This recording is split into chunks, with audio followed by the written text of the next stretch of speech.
आओ पहले तो वीडियो सोचो, देखते हैं, फिर बात करते तुम अभी जिस भी मुश्किल में हो, जिस भी परेशानी में हो, तुम बैठे लेटे या खड़े हुए दुआ कर रहे हो और अचानक तुम्हारा रब तुम्हारे सामने आ जाए, तुम्हें उसकी मौजूदगी का एहसास हो, उसकी सिफात का पता चले, उसे देखकर तुम्हें यकीन हो जाएगा कि तुम्हारी मुश्किलात खत्म हो गई हैं। तो मसला दुनिया का नहीं हुआ, मसला हुआ यकीन और इल्म की कमी का। जिस शख्स को ये यकीन हो चला कि उसका खालिक उसको देख रहा है, तो पहले वो खौफ में आएगा, फिर वो रोने लगेगा और आखिर में उसे सुकून मिल जाएगा। अल्लाह तुमसे नाराज नहीं है, अगर होता तो तुम्हारा वजूद मिट चुका होता।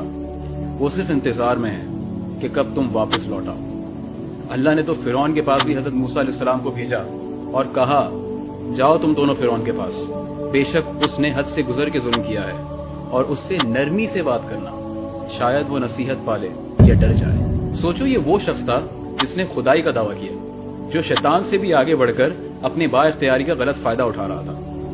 इसलिए खुद से नफरत करना छोड़ दो। बाजा हर हस्ती बाजा दर काफिरो कब्रो बुतपरस्ती बाजा ईलन रहवा तब अगर उदास हो, फिक्र में हो, परेशान हो, टर्न बैक टू हिम। चोरी की है, जिना किया है, नमाज छोड़ी है, टर्न बैक टू हिम। कौन है तुम्हारा उसके खिलाफ? कोई नहीं।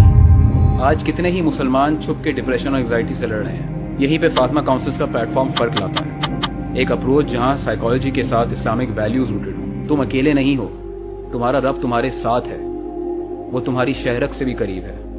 मदद देना पहला कदम है, और तुम्हारे डिप्रेशन का असल हल ये नहीं है कि तुम दुनियावी सोच से मदद लो। हल ये है कि तुम ऐसे काउंसलर के पास जाओ जो कुरान और अल्लाह के अल्फाज से तुम्हारी रहनुमाई करे, क्योंकि दुनिया की सोच अगर काम करती तो तुम आज दर्द में ना होते। अभी रील रुकनी नहीं चाहिए। हो सकता है तुम्हारे एक शेयर की वजह से कोई सुसाइड से बच जाए, डिप्रेशन से निकल आए, अपने रब की तरफ लौट आए, और उसकी नेकियां और उसके नस्लों की नेकियां